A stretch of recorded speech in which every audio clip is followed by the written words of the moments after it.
शुरू करने जा रहे हैं। सबको जय मसीह की। आइए हम अपने स्थानों पर खड़े हो जाएं।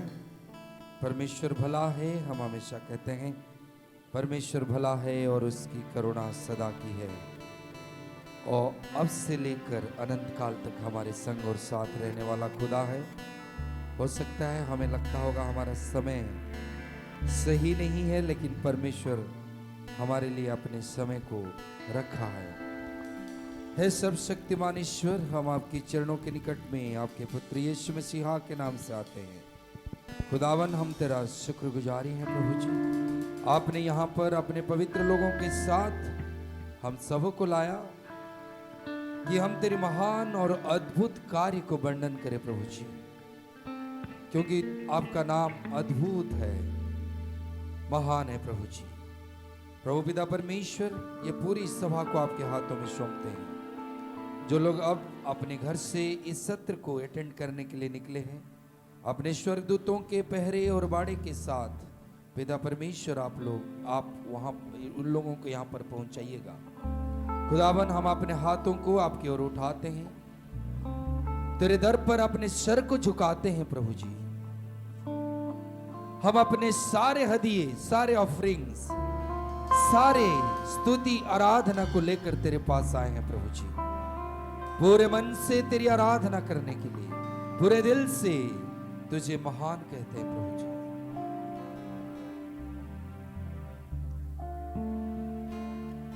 मेरे छोटे हृदय से मेरे महान प्रभु की आराधना करूं, टूटे हुए दिल को मेरे कुम्हार के पास लाकर ठीक करने की विनती करूं। मेरे छोटे हृदय से मेरे महान प्रभु की आराधना करूं, टूटे हुए कुंड को मेरे कुम्हार के पास लाकर करने की विनती करूं। ओ सन्ना, यहूदियों के राजा को प्रभु जी, ओ सन्ना, तेरी आराधना हमारे साथ मिलकर हो सन्ना, हो सन्ना, यहूदियों की राजा को, ओ सन्ना, आने वाले राजा को।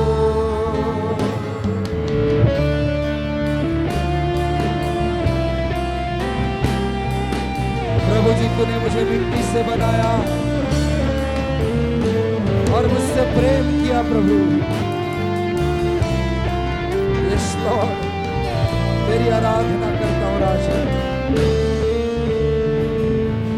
मिट्टी से बनाया गया हूँ, फिर मिट्टी में जा मिलूं। प्रभु, मिट्टी से बनाया गया हूँ, फिर मिट्टी में जा। तेरे महिमा के लिए धन्यवाद। मुझ मिट्टी को महिमा में बदलने, तेरी महिमा को क्या दिया तुझे। मुझ मिट्टी को प्रभु तूने महिमा में बदलने, तेरी महिमा को क्या दिया। ओ सन्ना, यहूदियों के राजा को, ओ सन्ना, आने वाले राजा को, ओ सन्ना, यहूदियों के राजा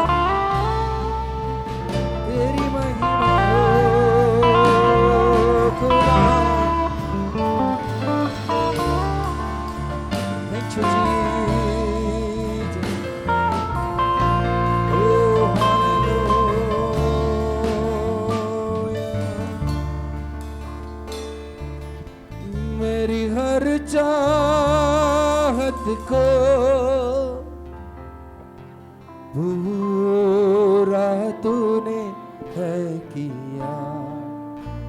खुदावन यीशु, त्रिएक परमेश्वर, हमने जो कुछ भी तुझसे मांगा प्रभु, ऐ पिता तूने उसको देने में कभी कतराया नहीं प्रभु जी।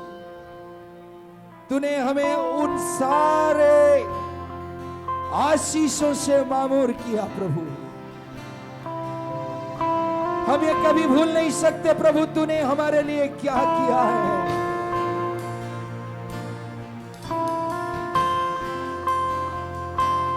प्रभु हम अपने हाथों को उठाकर केवल तुझे स्तुति और आराधना करते हैं।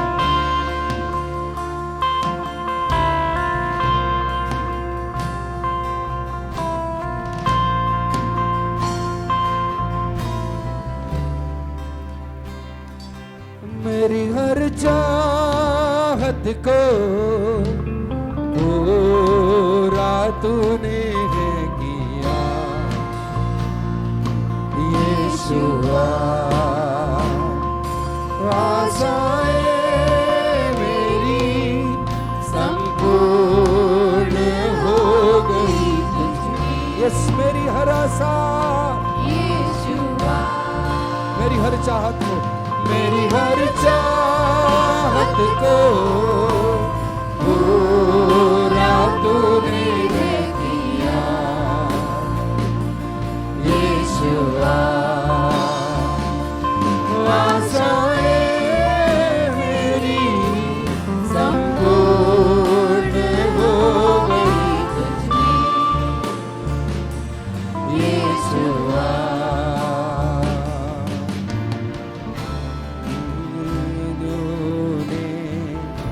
मुझको संभाला बाहों में लेकर, मुझको संभाला हर भूख मेरी तूने जाना। बाहों में लेकर, मुझे बाहों में लेकर संभाला। आइए हाथों को उठाकर कहे धन्यवाद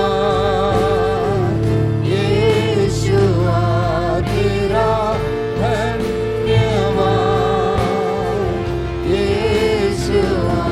मेरी हर चाहत को पूरा तूने किया यीशुआ। आशाएं मेरी संपूर्ण हो गई तुझमें यीशुआ। यीशुआ यीशुआ, मेरी हर चाहत को यीशु पूरा तूने किया। यस लॉर्ड, तेरा धन्यवाद हो प्रभु जी। मेरी हर चाहत को तूने पूरा किया प्रभु, तेरा धन्यवाद है। यहोवा चरवाहा मेरा, मुझे कोई घटी नहीं है। हरी चराइयों में मुझे ले चलने वाला खुदा है। इस गीत के द्वारा परमेश्वर के नाम की महिमा करें। यहोवा चरवाहा मेरा, मुझे कोई कमी नहीं, कोई घटी नहीं, क्योंकि वो हमारा साथ है, हमारे हर एक चाहत को पूरा करता है। हालेलुया, धन्यवाद Yeshu. Thank you Jesus. Yahova चरवाहा मेरा, मुझे कोई घटी नहीं है। वो खुदा मुझे हरी चराइयों में लेकर। यहोवा चरवाहा मेरा, कोई घटी मुझे नहीं है। हरी चराइयों में मुझे चराता है। कितना अच्छा है यहोवा चरवाहा मेरा, प्रभु जी। कोई घटी मुझे नहीं है। हरी चराइयों में मुझे चराता है। एक बार और यहोवा चरवाहा मेरा, कोई घटी मुझे नहीं है। हरी चराइयों में मुझे चराता है। शत्रु के सामने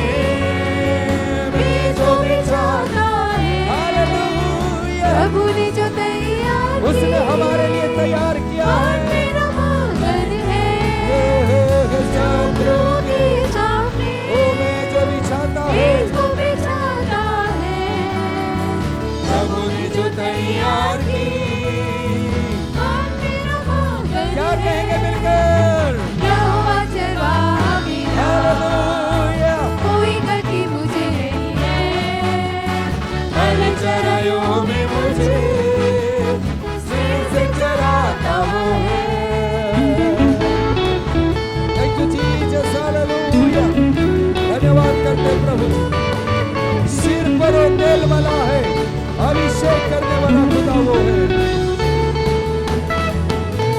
सिर पर वो तेल वाला है, अभिषेक मुझे किया है। हालेलुया, और बढ़ भी रहा है। सिर पर वो तेल वाला है, अभिषेक मुझे किया है। दिल मेरा भर गया है और बढ़ रहा है, और बढ़ भी रहा है। मिलकर यहोवा चरवाहा मेरा, कोई गति मुझे नहीं है। हर चराइयों में मुझे स्नेह से चराता वो है। यहोवा, यहोवा चरवाहा मेरा, कोई गति मुझे नहीं है। हर चराइयों में मुझे स्नेह से चराता है। उठो गाओ, उठो और गाओ, सिय्योन के संतानों, क्योंकि प्रभु ने छुटकारा दिया। हालेलुया, उठो और गाओ, सिय्योन के संतानों, क्योंकि प्रभु ने छुटकारा दिया। उठो और गाओ, उठो और गाओ, सिय्योन के संतानों, क्योंकि प्रभु ने छुटकारा दिया। उठो और गाओ, सिय्योन के संतानों, क्योंकि प्रभु ने छुटकारा दिया। दिलों को खोलो और आनंद, दिलों को खोलो और आनंद मनाओ। ओ दिलों को खोलो और आनंद मनाओ, क्योंकि राजा प्रभु है। क्योंकि राजा प्रभु है। ओ मैं खुश हूँ, छुड़ाया यीशु ने, मैं खुश हूँ, छुड़ाया यीशु ने, और मैं खुश हूँ। छुड़ाया यीशु ने, ओ गाओ महिमा हालेलुया, छुड़ाया यीशु ने, ओ गाओ महिमा हालेलुया। छुड़ाया यीशु ने, शैतान ने बांधा था, छुड़ाया यीशु ने, शैतान ने बांधा था, छुड़ाया यीशु ने, शैतान ने बांधा था।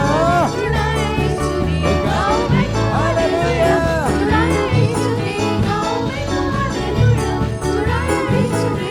ओ अब हम ना डरेंगे, यीशु जो ये है मिलकर शैतान से। हम लड़ेंगे, यीशु के नाम से अब हम ना डरेंगे, यीशु जो साथ है। शैतान से हम लड़े। किसके नाम से? यीशु के नाम वो मिलकर कहे तो गाओ हालेलुया, हालेलुया, तो गाओ हालेलुया, हालेलुया, हालेलुया, मिलकर तो गाओ हालेलुया, तो गाओ हालेलुया, तो गाओ हालेलुया, तो गाओ हालेलुया। शालोम, शालोम, शांति और सलाम लाए हैं आपके नाम। शालोम, शांति और सलाम मेरे यीशु का शालोम, शालोम, शांति और सलाम लाए हैं आपके नाम। शालोम, शांति और सलाम मेरे यीशु का पैगाम। हो गाओ हालेलुया, हो गाओ हालेलुया, तो गाओ तेरी आराधना यीशु। हो गाओ हालेलुया, हालेलुया, हो गाओ हालेलुया, तेरी आराधना हो गाओ हालेलुया।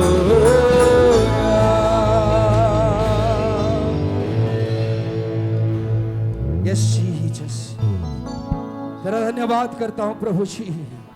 शांति देने वाला खुदा, तसल्ली देने वाला खुदा, इत्मीनान देने वाला खुदा, तेरी महिमा हो। तेरी करुणा जीवन भर मेरे संग और साथ रहता है। यीशु मसीह भरोसा मेरा, तू ही सहारा मेरा, तू ही सहारा मेरा प्रभु जी।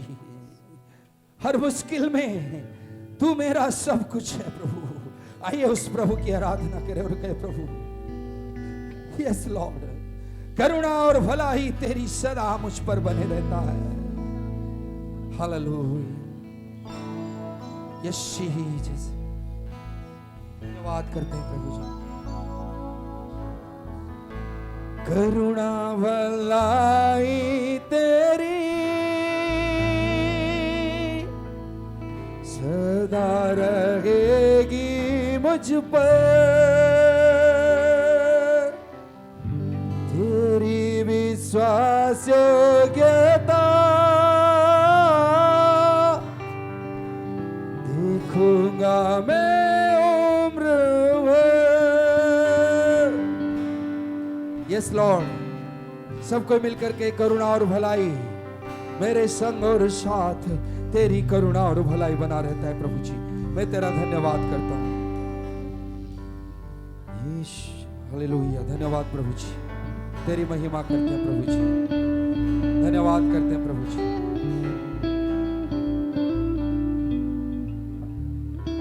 Thank you Jesus.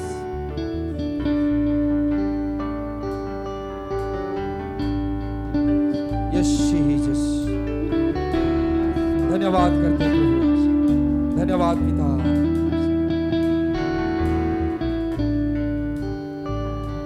यीशु मसीह भरोसा मेरा, तू ही सहारा है मेरा। मुश्किल समय में, मुश्किल समय में तू ही दिलासा, साथ रहेगा तू सदा। यीशु मसीह, यीशु मसीह, यीशु मसीह, यीशु मसीह भरोसा मेरा, तू ही सहारा है मेरा। मुश्किल समय में, मुश्किल समय में तू ही दिलासा, साथ रहेगा तू सदा। सबके हाथों को उठा कर कहे प्रभु जी, करुणा भलाई तेरी सदा रहेगी मुझ पर, तेरी विश्वास योग्यता देखूंगा मैं उम्र। मैं हाथ उठाकर, मैं हाथ उठाकर गाऊंगा प्रभु जी तेरे नाम के लिए। यीशु तेरा नाम रहे ऊंचा।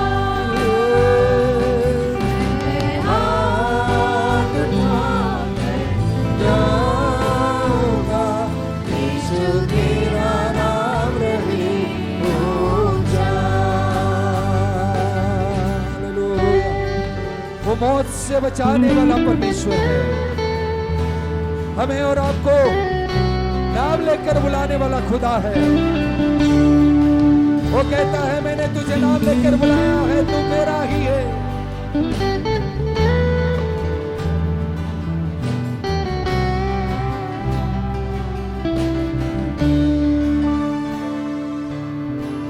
मौत से है बचाया तूने, जीवन नया है दे दिया। नाम लेकर, नाम लेकर पुकारा मुझे नाम लेकर पुकारा प्रभु। महिमा से मुझको भर दिया। मौत से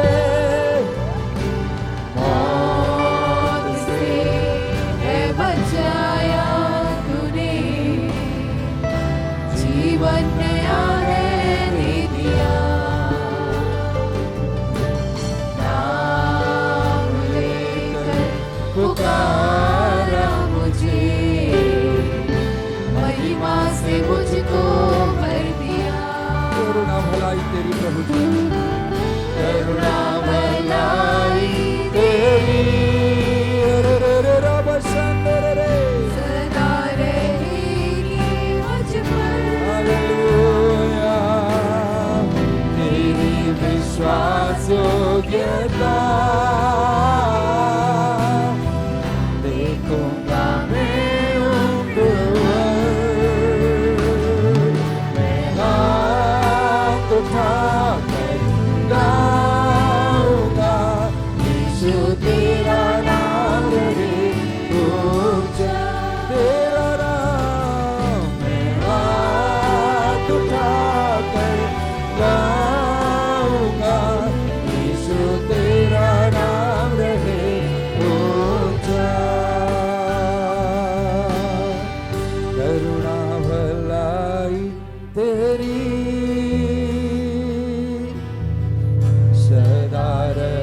मुझ पर,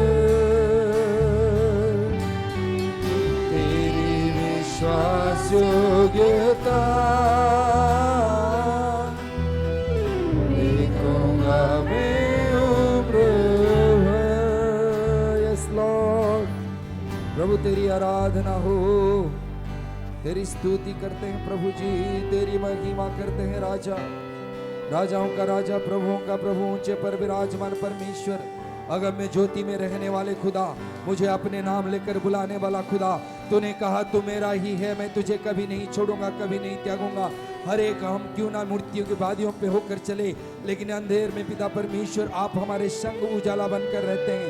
प्रभु हम आपके नाम की धन्यवाद करते हैं, आपके नाम की स्तुति करते हैं, आपको महिमा देते हैं, आपको जलाल देते हैं, आपको गौरव देते हैं प्रभु। हालेलुया। यस लॉर्ड, सारी आदर और महिमा और जलाल खुदावन हम आपको देते हैं यीशु मसीह के नाम से, आमीन। कितने लोग खुश हैं? Praise the Lord. सचमुच में प्रभु के भवन में जो आने का मौका है, कहीं पर भी जाने से बहुत उत्तम है। हालेलुया। दुनिया का कोई ऐसा स्थान नहीं होगा जहां पर आप जाके वो पाएंगे जो प्रभु के भवन में पाएंगे। सो प्रभु का धन्यवाद हो। आज पहली सभा में हम लोग यहाँ पर इकट्ठे हुए हैं और समय काफ़ी जा रहा है, इसलिए मैं सीधे प्रभु के वचन में चलना चाहता हूँ। यार खुदाबंद, मैं प्रार्थना करता हूँ आज का जो संदेश हमारे लिए आपने रखा है उसको सुनने और समझने में मदद कर, मुझे भी बोलने में मदद कर। मेरी बुद्धि नहीं काम करे लेकिन पवित्र आत्मा काम करे। मैं तेरा माउथपीस हूँ प्रभु जी, और जो तू आज चाहता है वो बोल। ये दुआ में यीशु मसीह के नाम में मांगता हूँ, आमीन। Praise the Lord. सो मेरे प्रियो, आइए हम परमेश्वर के वचन में चलें। आइए सब लोग एक बार फिर से हम लोग बोलेंगे मिल करके। हमारा टॉपिक क्या है? जोर से बोलेंगे, ठीक है? तुम्हारा परमेश्वर इसके सिवाय और क्या चाहता है? आवाज बहुत कम है, सब लोग बोलिए, जोर से बोलिए। Praise the Lord. बहुत अच्छे। तुम्हारा परमेश्वर इसके सिवाय और क्या चाहता, मतलब इट्स वेरी इंपॉर्टेंट थिंग, बहुत ही महत्वपूर्ण बात है। अगर उन बातों को जिसको परमेश्वर ने हमसे चाहा है, अगर हम लोग उन बातों को करने की चौकसी करें, तो मैं आपको बताना चाहता हूं कि आप सचमुच में जो आशीषित होंगे, क्योंकि परमेश्वर हमें किस प्रकार आशीषित करना है उसके लिए उसने जो है सारी बातों को हमारे लिए स्थापित करके रखा है, और वो चाहता है कि हम लोग उनको ले ले अपने जीवन में, आमीन। सो मेरे प्रियो, इसके अंतर्गत अभी हम लोग आज्ञाकारिता की पढ़ाई कर रहे हैं, आमीन। आज्ञाकारिता की पढ़ाई कर रहे हैं, और एक्चुअली हम लोगों ने देखा था व्यवस्था विवरण 10 के 13 पद में कि उसके आज्ञा और विधियों के अनुसार चलना, और हमने इनको आज्ञाकारिता के रूप में लिया है। और आज्ञाकारिता के विषय में हम लोग 3 पॉइंट्स पर विचार कर चुके हैं। नंबर 1, आज्ञाकारिता की परिभाषा, ठीक है? परमेश्वर उसके वचन को सुनकर उस पर विश्वास करते हुए पूरे अधीनता के साथ उसका पालन करना। परमेश्वर जो कहता है वही करना, और परमेश्वर जो नहीं कहता है हमसे करने के लिए हम ना करें। दूसरी बात हम लोगों ने डिस्कस किया था, आज्ञाकारिता का महत्व क्या है। Why obedience, what is the importance of obedience in Christian life. मेरे प्रियो, उस पर हम लोग गहराई से अध्ययन किया था। और तीसरा पॉइंट्स जो हम लोगों ने देखा था वो था परमेश्वर के आज्ञाकारिता में कौन चल सकता है। 2 बातें मैंने बताया था।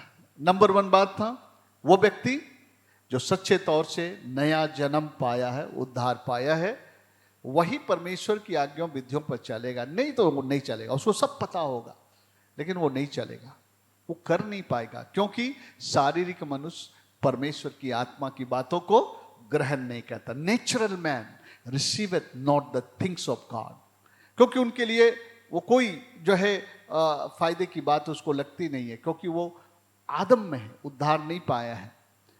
सो जो है एक नया जन्म पाया, सच्ची रीति से नहीं पाया, वो व्यक्ति नहीं चल सकता है। और यह हेजेकियेल ने बताया था, मैं तुम्हें एक नया मन दूंगा, तुम्हारे अंदर नई आत्मा उत्पन्न करूंगा, यह हेजेकियेल 36 अध्याय में, और तब तो मेरे मार्गों, मेरे विधियों में चलेगा। तब when you are recreated, when you are born again, when you have received salvation, ये जो है नया जन्म पाया हुआ, उद्धार पाया हुआ आत्मा, वो अच्छी भूमि है। 4 प्रकार की भूमि। सो वो अच्छी भूमि है, जब इसमें वचन को बोया जाता है तो फलवंत होता है। Praise the Lord. और दूसरी इंपॉर्टेंट बात थी परमेश्वर पर और उसके वचन पर विश्वास। 2 ही कारण से लोग प्रभु के पीछे नहीं चलते हैं। वो क्या है? एक तो वो बलवाही है, रिवेलियस है, और दूसरा है उन्हें भरोसा और विश्वास नहीं है। सो ये 2 बातें जो है जिनके अंदर में है, वो परमेश्वर के आज्ञाकारिता में चल सकता है। और आज्ञाकारिता हमेशा हमारे लिए बहुत बड़ा प्रतिफल लेकर के आता है। Praise the Lord. आज हम जो है उसके तीसरे भाग में चलेंगे। हम लोग ने जो है पहले और दूसरे हिस्से में हम लोग देख लिए थे, और आज हम जो है आज्ञाकारिता के तीसरे भाग को हम लोग देखेंगे। और उसका टॉपिक है आज्ञा उल्लंघन के उदाहरण और उसके परिणाम। आइए बोलिए, आज्ञा उल्लंघन के उदाहरण और उसके परिणाम। हम लोग देखेंगे आज्ञा उल्लंघन के उदाहरण और उसके परिणाम। सबसे पहला उदाहरण आदम और हव्वा। Praise the Lord. सब लोग वाकिफ है आदम और हव्वा से? अगर लोग नए लोग हैं, अगर आप वाकिफ नहीं है, पहली बार आ रहे हैं, तो आदम और हव्वा परमेश्वर की वो पहली सृष्टि थी मनुष्य का, जिसके द्वारा से पूरे मानव जाति को इस संसार में पैदा होना था, उसके विषय में है। और उत्पत्ति 1 का 26 पद को कोई अगर पढ़ेंगे ऊंचे आवाज में, तो आइए हम लोग देखते हैं परमेश्वर ने क्या किया था। आदम और हव्वा, परमेश्वर ने उनको अपने स्वरूप पर, मैं चाहता हूं कि आज जल्दी जल्दी आप पढ़ें क्योंकि समय कम है। ओके, कोई ऊंची आवाज में पढ़े। फिर परमेश्वर ने कहा, हम मनुष्य को अपने स्वरूप के अनुसार अपनी समानता में बनाएं, और वे समुद्र की मछलियों, आकाश के पक्षियों और घरेलू पशुओं, सारी पृथ्वी पर सब रेंगने वाले जंतुओं पर, जो पृथ्वी पर रेंगते हैं, अधिकार रखे। Be the ruler over this creation. मतलब राजा। परमेश्वर ने मनुष्य को बनाया और कहा कि मेरे सृष्टि के ऊपर तू मेरे साथ राज्य करने वाला होगा। और आदम को अधिकार दिया था सारे चीजों के ऊपर, और सारे चीजों को, सारे बातों को आदम के अधीनता में होना था। ये छोटी मोटी बात नहीं थी। सच ए ग्रेट ऑनर, इतना बड़ा आदर, इतना बड़ा पद, इतना बड़ा स्थान कि उसको एक अधिकार में दिया कि इन सारी चीजों के ऊपर अधिकार करे। मेरे प्रियो, लेकिन उसके साथ परमेश्वर ने कुछ एक आज्ञा भी दिया था, और वो आज्ञा हम लोग उत्पत्ति 2 के 15 से लेकर 17 पद तक हम लोग पढ़ेंगे। पढ़ने की जरूरत नहीं है, मैं आपको सुना रहा हूं, आप लोग जानते हैं। परमेश्वर ने कहा कि तू इस बारी की देखभाल कर और इसमें के फलों को खा जो शरीर के लिए है, और एक जीवन का वृक्ष है, उसके फल को खाना। जीवन का वृक्ष परमेश्वर, उनके जीवन का प्रतीक है। और लेकिन उससे कहा, एक आज्ञा मैं तुझे देता हूं, एक भले और बुरे के ज्ञान का वृक्ष है, उसमें से फल ना खाना।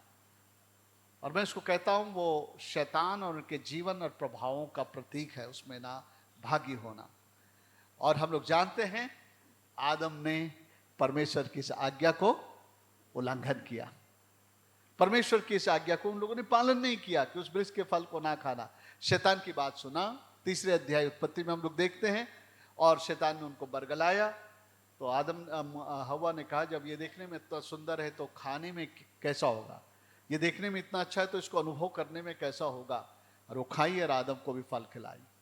और इन्होंने परमेश्वर के विरोध में आज्ञा का उल्लंघन किया। परिणाम क्या हुआ? What was the result?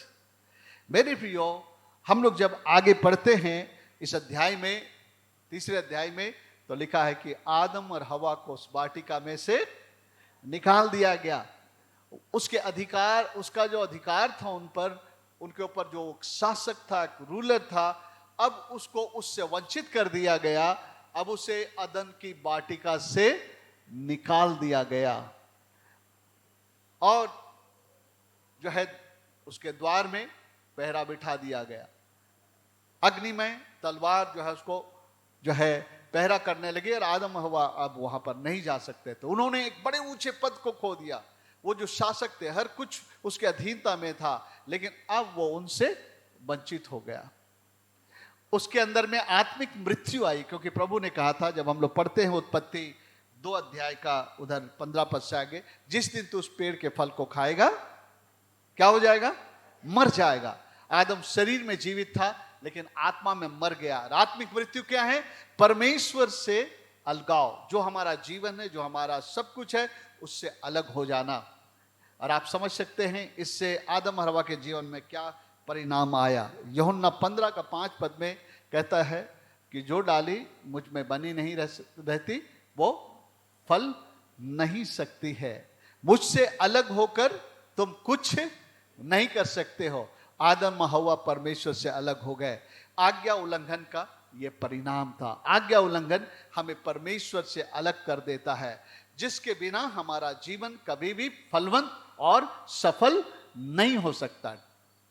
सो ये परिणाम आदम को झेलना पड़ा। और ये कितनी बड़ी हानि है, जहां पर सब कुछ आदम को सबमिट करते, हर एक पशु, हर एक जानवर, हर एक चीजें उनके अधिकार में था। लेकिन आज तो छिपकली भी देख के डर लगता है। छिपकली को आदम से डरना था, लेकिन आज आदम छिपकली से डरता है। हम लोग सांप से डर जाते हैं क्योंकि वो अधिकार मनुष्य का चला गया। मेरे प्रियो, सारी चीजें उनके हाथ से चले गई। अब तो उसको, उसके जीवन में श्राप आ गया। अब जिस भूमि में काम करना था वो भी उसके मेहनत को वो फल नहीं देगा। ऊंट कटारे उगाएंगे, आशीष खो दिया। इतना बड़ा लॉस आदम के जीवन में हुआ। मेरे प्रियो, ये हमारे लिए शिक्षा है कि हम परमेश्वर का अवज्ञा करने वाला ना बने, परमेश्वर के आज्ञा का उल्लंघन करने वाला ना बने। दूसरा उदाहरण मैं देना चाहता हूं। दूसरा उदाहरण है बाबेल का गुम्मट। कितने लोग जानते हैं इस कहानी को बाइबल में, उत्पत्ति की किताब में?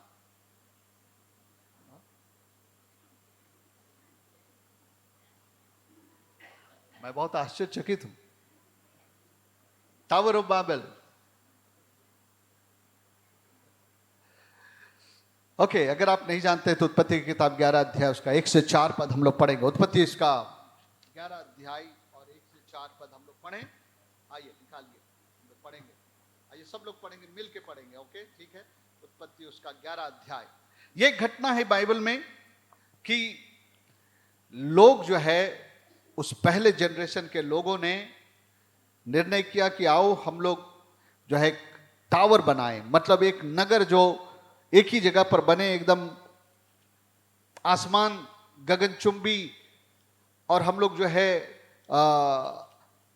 एक ऐसा हम लोग गुम्मट बनाए, टावर। आजकल आप लोग सुनते हैं ना टावर, अलग अलग टावर, जहां पर बड़ी ऊंची ऊंची इमारतें होती है, टावर कहा जाता है। मतलब 100 घर एक ही टावर में हो, है ना? ऐसा इनका दिमाग था कि आओ हम लोग एक टावर बनाएं, नहीं तो हम लोग कहीं पूरे इधर उधर फैलना ना पड़े। सुनिए, सारी पृथ्वी पर एक ही भाषा और एक ही बोली थी। उस समय लोग पूरब की ओर चलते चलते शिनार देश में, जिसको बेबीलोन कहा जाता है, आज का जो इराक है, शिनार देश में एक मैदान पाकर उसमें बस गए। तब वे आपस में कहने लगे, आओ हम ईंटें बना बना के भली भांति आग में पकाए, और उन्हें पत्थर के स्थान पर ईंट से, चूने के स्थान पर मिट्टी के गारे से काम लिया।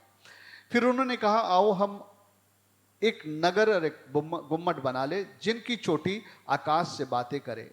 इस प्रकार से हम अपना नाम करें, ऐसा ना हो कि हमें सारी पृथ्वी पर फैलना पड़े। ये लोग जो आदम के बाद जो जनरेशन आया है, ये लोग क्या कह रहे हैं? क्या हो हम अपने लिए एक नगर बनाएं, अपना नाम करें, कहीं ऐसा ना हो कि हमको पूरे पृथ्वी में फैलना पड़े। यहीं रहना चाहते हैं हम लोग, पृथ्वी में फैलना नहीं चाहते। लेकिन आपको पता है परमेश्वर का आज्ञा क्या था? उत्पत्ति उसका 1 अध्याय में जब हम लोग पढ़ते हैं 27 पद में, तो लिखता है परमेश्वर ने उन्हें आशीष दी। ओके, 27 पद। तब परमेश्वर ने मनुष्य को अपने स्वरूप के अनुसार उत्पन्न किया, अपने ही स्वरूप के अनुसार परमेश्वर ने उनको उत्पन्न किया, नर और नारी करके उनकी सृष्टि की, और परमेश्वर ने उनको आशीष दी। 28 पर उनसे कहा, फूलो फलो और एक नगर बसा करके, टावर बना करके तुम लोग उसमें बस जाओ। हा? फूलो फलो और सारे पृथ्वी पर भर जाओ। पृथ्वी पर भर जाओ मतलब पूरे पृथ्वी को कवर कर लो, तुम फैलो, पृथ्वी पे फैलो। लेकिन हम यहां पर देखते हैं परमेश्वर उनके लिए ये बात ठहराई थी, लेकिन ये लोग कहते आओ हम अपने लिए एक नगर बनाएं, अपना नाम कर ले, कहीं ऐसा ना हो कि हमें पृथ्वी पर फैलना करे। परमेश्वर कह रहा पृथ्वी पे भर जाओ, फैलो, लेकिन ये कहते नहीं, हम वैसा नहीं करना चाहते। हम तो अपने दिमाग से अपने लिए एक नगर बनाना चाहते हैं, हम अपने जिंदगी का खुद निर्माण करना चाहते हैं। परमेश्वर कहा है फैलो, लेकिन हम लोग फैलेंगे नहीं, हम अपने दिमाग से हम लोग आए, हम लोग यहीं पर एक नगर बना लेते हैं, है ना। कोई कहीं जाएगा नहीं, एक के ऊपर एक के ऊपर एक इमारतें बनाएंगे, हम लोग ऐसा करेंगे। सो बाबेल के गुम्मट किस चीज का प्रतीक है? बाबेल का गुम्मट परमेश्वर के खिलाफ जो है बलवा करने का प्रतीक है। The tower of Babel is a sign of rebellious against God's commandment.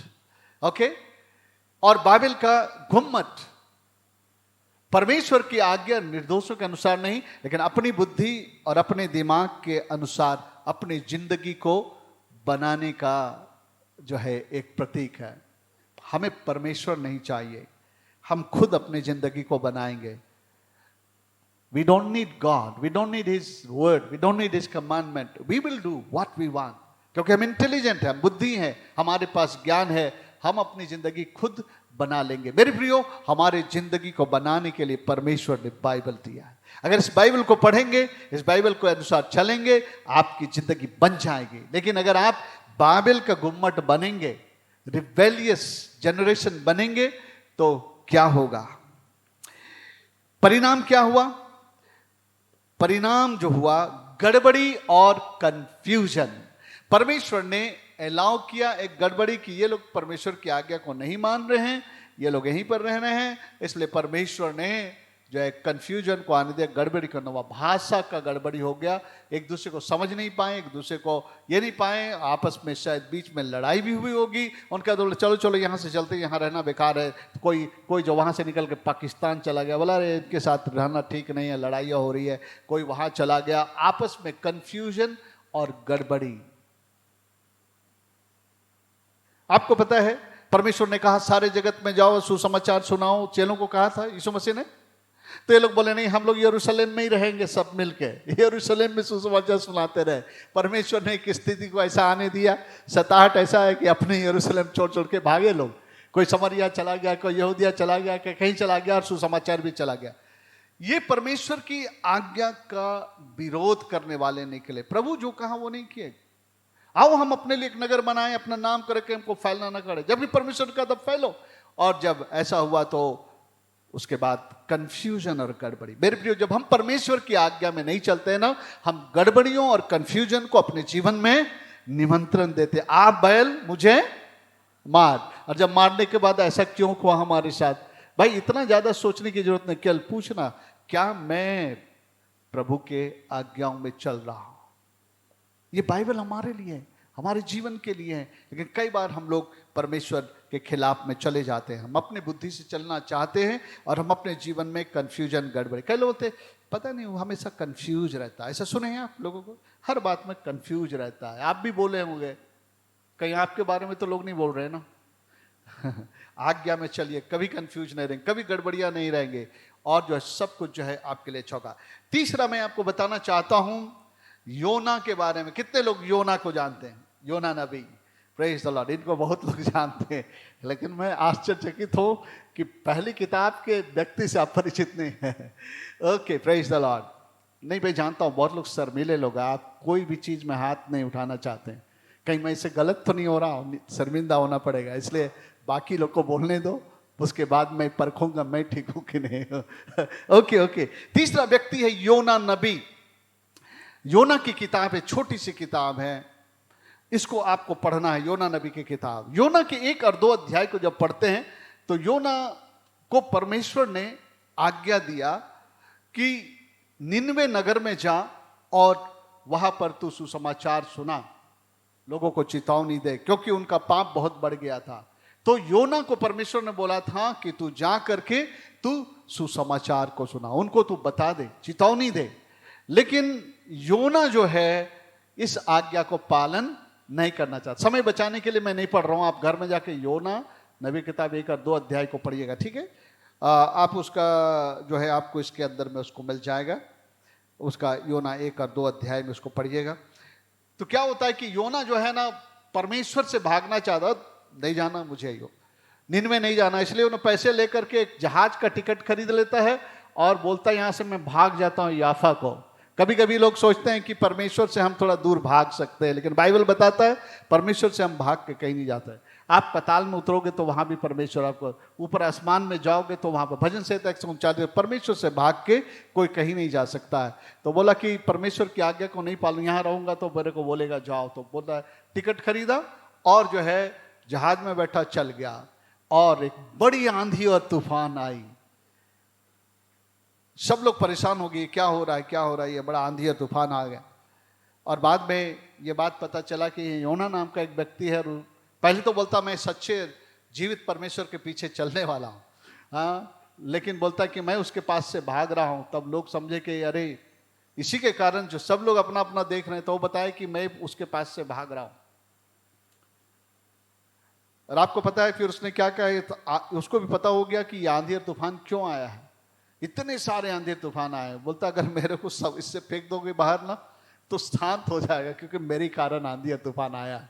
कभी कभी एक व्यक्ति के कारण उसके घर और परिवार में बहुत तकलीफें आ जाती है। कभी कभी एक व्यक्ति के कारण, 2 व्यक्ति के कारण कलीसिया में भी बहुत बड़ा आंधी और तूफान आ सकता है आपके जीवन में।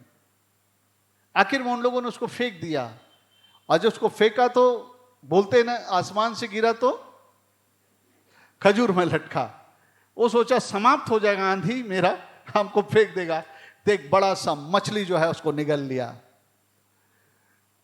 जैसे निगल लिया तो उसके बाद आप समझ लीजिए उसको क्या अनुभव हुआ होगा। अंदर कोई लाइट नहीं है, बिल्कुल अंधेरा है, सड़ी गली मछलियां होंगी जो खाया था पहले से, वहां बेचैन है। उसकी बेचैनी को आप पढ़ सकते हैं उसमें। वो परमेश्वर को पुकार रहा है, प्रभु मुझे बचा ले प्रभु जी, यहां से मैं बहुत मतलब कि तेरे पास से भाग रहा हूं। और जब उसके अंदर में पश्चाताप आया तो परमेश्वर जो है मछली को आज्ञा दिया कि उसको बाहर उगल। पहले उसको सिखाया, देखो मेरी आज्ञा नहीं पालन करने से क्या आता है, आंधी और तूफान और अंधकार जीवन में छा जाता है। लेकिन जब वो गिड़गिड़ाया, मन फिराया, तो परमेश्वर ने उनको बाहर निकाल दिया।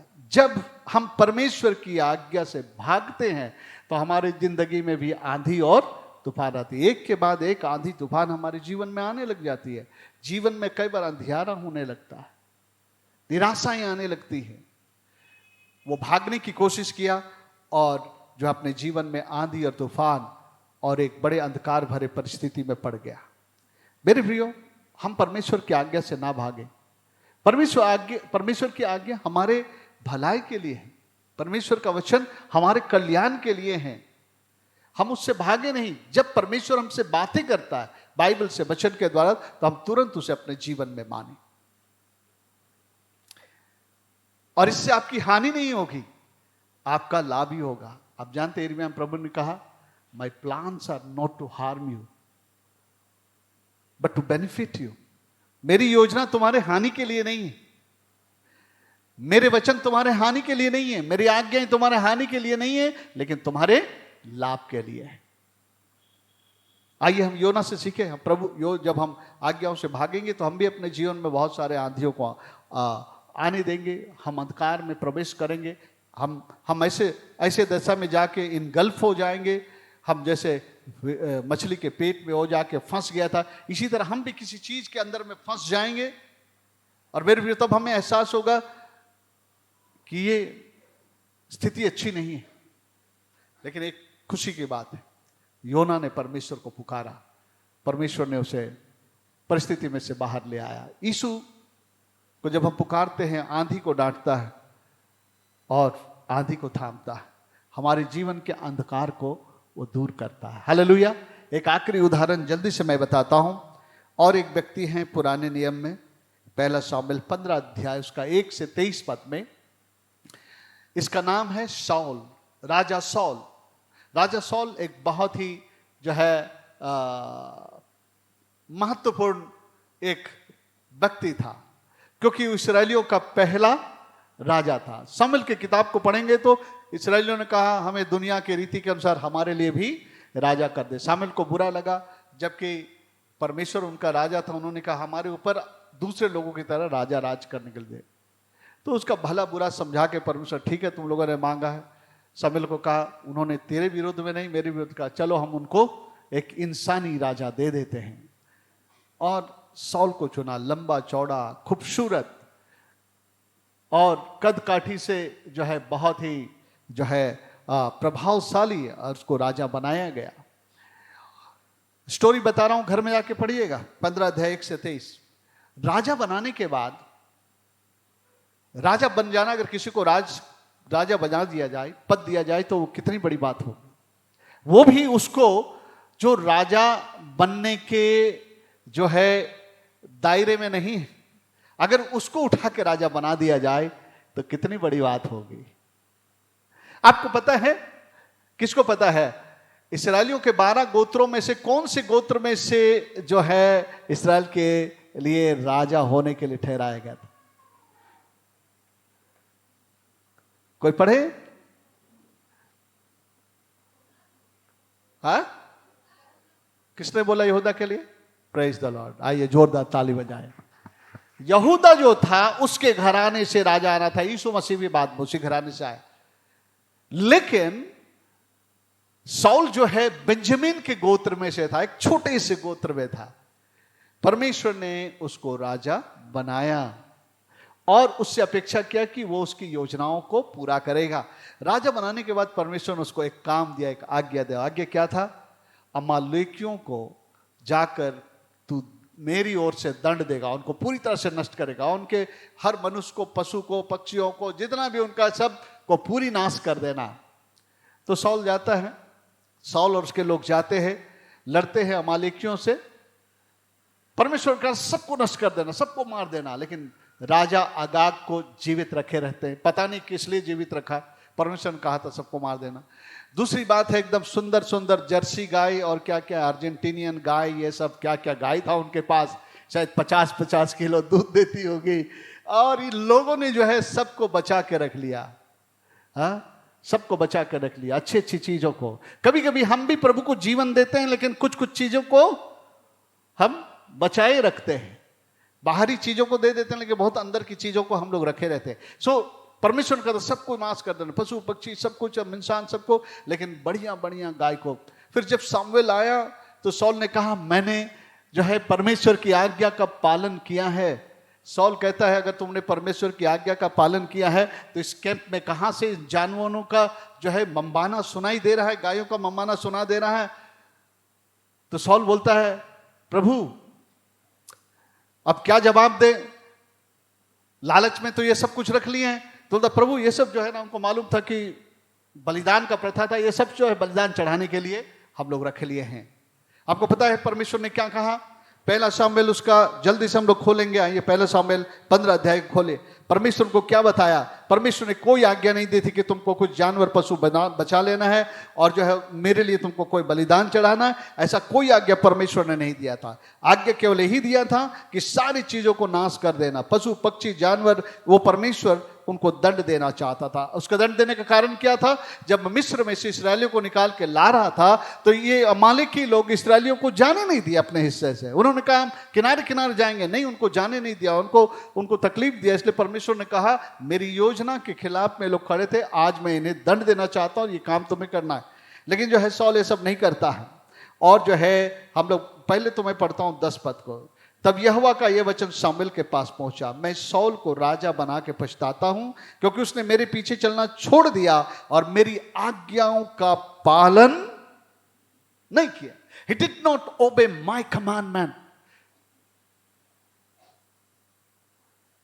और फिर शामुएल जाता है, शामुएल से बात होती है। शामुएल कहता है इन जानवर का चिल्लाना कहां से सुनाई दे रहा है? तो कहते हैं इनको बलिदान चढ़ाने के लिए रखें। सौल उनको उलाहना देता है, शामुएल उसको उलाहना देता है। 22 पद, शामुएल ने कहा क्या यहोवा होम बलियों और मेल बलियों से उतना प्रसन्न होता है जितना कि अपनी बात के माने जाने से प्रसन्न होता है? माने कि क्या परमेश्वर होम बलि से प्रसन्न होता है? उतना प्रसन्न होता है जितना कि उसके आज्ञा के पालन करने से प्रसन्न होता है। Obedience is better than sacrifice. यहां पर लिखा है सुन, मानना तो बलि चढ़ाने से और कान लगाना मेढ़ों के चरवे से उत्तम है। मैं प्रभु के लिए करूंगा, मैं प्रभु के लिए करूंगा, वो करूंगा, लेकिन जो परमेश्वर ने नहीं कहा है वो हम जब करते हैं मेरे प्रियो, और आपको लगता है कि मैं बहुत कुछ कर रहा है, लोग मेरी वाहवाही कर रहे हैं, ये चर्च के लिए कर रहा, वो कर रहा, या इस प्रकार के, और आपको जो प्रभु ने नहीं बताया आप वो कर रहे हैं और आज्ञा को नहीं पालन कर रहे हैं, तो परमेश्वर जो है कहता है कि सुन, मानना तो बलि चढ़ाने से और कान लगाना मेढ़ों की चर्बी से उत्तम है। Obedience is better than sacrifice. परमेश्वर ने जितना कहा है हम उतना करें। बाइबल में क्या लिखा है? जो परमेश्वर ने अपने वचन में कह दिया ना, तो उसमें बढ़ाना ना उसमें घटाना। जो प्रभु बोला है, इसलिए कहता है तू मेरी आज्ञाओं के ना तो दाहिने जाना ना बाएं जाना, just do exactly what God has said. मेरे प्रियो, और तब क्या होता है सुनिए, परिणाम। एक व्यक्ति जो छोटे से गोत्र का था उनको राजा बनाया गया। कितने सम्मान, कितने आदर की बात, कितने बड़े यौभग की बात थी। वो परमेश्वर की योजनाओं को पृथ्वी पर पूरा करने के लिए परमेश्वर ने उनको ये आशीष दिया था। लेकिन परिणाम क्या हुआ? जब सौल और उसके लोगों ने आज्ञा को उल्लंघन किया। लिखा है 23 पद से, देखिए, बलवा, देख बलवा करना और भावी कहने से पूछना एक ही समान है। जो रिबेलियस है, जो परमेश्वर की आज्ञा के खिलाफ में जाता है ना, वो उस पाप के बराबर है। जो लोग भावी कहने वाले, जो शैतानी विद्या के द्वारा लोगों के भविष्य बताते हैं ना, बोला वही पाप है जिसको परमेश्वर ने सालों को मना कर दिया था। हठ करना मूर्तों और गृह देवताओं की पूजा के तुल्य है। तूने जो यहोवा की बात को तुच्छ जाना, इसलिए उसने तुझे राजा होने के लिए तुच्छ जाना। What a great loss! कितना बड़ा हानि है। परमेश्वर ने एक बड़ी आशीष दी, आपके जीवन को आशीष से नवाजा, लेकिन आप परमेश्वर के आज्ञा पे नहीं चल के जो है आप उसकी आज्ञा के खिलाफ चलते रहे हैं। मेरे प्रियो, आप जो कुछ पाए थे आप वो भी खो देंगे। आप इतना बड़ा पद, इतना बड़ा सम्मान, इतना यौभव, इतने बड़े, मतलब कि उसके लिए सब जो एक आशीष कहेंगे, सौल उस आशीष को खो देता है। बल्कि लिखा है उसके विश्वासघात के कारण वो मारा गया। If he did not disobey God, he would have lived on this earth and rain on Israel, rain in Israel. अगर वो ये आज्ञा उल्लंघन नहीं किया होता तो वो जीवित रहता। और परमेश्वर का कारण बताया, मरने का कारण बताया कि उन्होंने आज्ञा नहीं माना, विश्वासघात किया, इसी कारण शत्रुओं के हाथ में मारा गया। आज आज्ञा नहीं पालन करने के कारण हमारा शत्रु शैतान भी हमारे जीवन में हावी होता है, हमें नाश घात और विनाश करता है। हम क्यों ऐसा होने दें? हमारे पास हर रीति से सुरक्षित रहने का उपाय प्रभु बताए। मेरे प्रियो, चाहे आपके जीवन में कुछ भी क्यों ना आ जाए, लेकिन अगर आप प्रभु की आज्ञा को पकड़े रहने वाले लोग हैं, परमेश्वर हमेशा आपके उस बीच में आपके साथ रहता है। हालेलुया। सदरक मेशक अबेदनगो को परमेश्वर की आज्ञा को माने, बोले नहीं राजा, हम तो तुझे दंडवत नहीं करेंगे, हम अपने प्रभु को दंडवत करेंगे। हम मर भी जाए तो कोई बात नहीं। लेकिन हम लोग देखते हैं परमेश्वर उनके साथ था, उनकी आज्ञा पालन करने के कारण। हालेलुया। सो मेरे प्रियो, जब हम आज्ञाओं का पालन नहीं करते तो हम बहुत कुछ खोते हैं। आइए हम लोग आज्ञा पालन करने वाले सीखे। इस्राएली लोग गुलामी में चले गए। परमेश्वर की चुनी हुई प्रजा, जिसको पृथ्वी पर सबसे उत्तम करके बनाया था परमेश्वर, ये लोग जो है गुलामी में चले गए। बस उस वचन को अंत पर कर पढ़ता हूं। परमेश्वर उन्हें याद दिला रहा है, अगर तुम मेरी आज्ञा को माने होते तो आज तुम्हारी ये दशा ना होती, तुम गुलाम नहीं होते। आज कई लोग शैतान के गुलाम हैं, कई लोग जो है उनका जीवन जो एक प्रकार के गुलामी में है, बंधनों में है, बुरी आदतों के बंधनों में है, पाप के बंधन में है, श्राप के बंधन में है, शैतान के बंधन में है, जीवन में शांति नहीं है। आइए पढ़ेंगे 48 अध्याय यशायाह और उसका 17 पद। यहोवा जो तेरा छुड़ाने वाला और इस्राएल का पवित्र है, वह यूं कहता है, मैं ही तेरा परमेश्वर यहोवा हूं, जो तुझे तेरे लाभ के लिए, ध्यान से सुनिए, जो तुझे तेरे लाभ के लिए शिक्षा देता हूं और जिस मार्ग से तुझे जाना है उसी मार्ग पर तुझे ले चलता हूं। भला होता कि तूने मेरी आज्ञाओं को ध्यान से सुना होता, तब तेरी शांति नदी के समान और तेरा धर्म समुद्र के लहरों के समान होता। तेरा वंश बालू के किनकों के तुल्य होता, तेरी निश्चतान उनके कनों के समान होती। उनका नाम मेरे सम्मुख से ना कभी काटा और ना मिटाया जाता। अगर तुम मेरी आज्ञाओं को माने होते, मेरी शिक्षा को माने होते, तो आज जो तुम्हारी दशा है, 70 साल के लिए तुम गुलाम बने हो। मैंने जिनको सिर बनाया था आज वो पूंछ है, दूसरों की गुलामी कर रहा है। मैंने तो कहा था कि तुमको पूंछ नहीं मैं सिर बनाऊंगा, लेकिन आज्ञा नहीं पालन करके तुम जो है आज गुलाम और दास बने हो। तुम पूछो, तुम्हारे ऊपर कोई और सर राज्य कर रहा है। सो मेरे प्रियो, आज्ञा पालन मसीह जीवन के लिए बहुत जरूरी है। तो हम लोग अपने जीवन में परमेश्वर की आज्ञा का पालन करें। आज घर में जाकर बैठकर इत्मीनान से किसी कोने में अपने आप से पूछिएगा, परमेश्वर के जो वचन आज्ञा आप जानते हैं, क्या उसका आप पालन कर रहे हैं? नहीं कर रहे हैं तो प्रभु से क्षमा मांगिएगा, क्योंकि ये आपको बहुत ही बुरी परिस्थिति में ले जाने वाले हैं। और प्रभु के आज्ञाकारी बालक बने। पहला पत्रस 1:15 का, आज्ञाकारी बालकों की नाई, आज्ञाकारी बालकों की नाई। मेरे प्रियो, परमेश्वर हमें आशीष देना चाहता है, हमारे जीवन को सुरक्षित करना चाहता है, अपनी कृपा हम पर बरसाना चाहता है। अगर हम आज्ञा पालन करेंगे तो ये सब हमें मिलेगा। परमेश्वर इस वचन पर आशीष दे।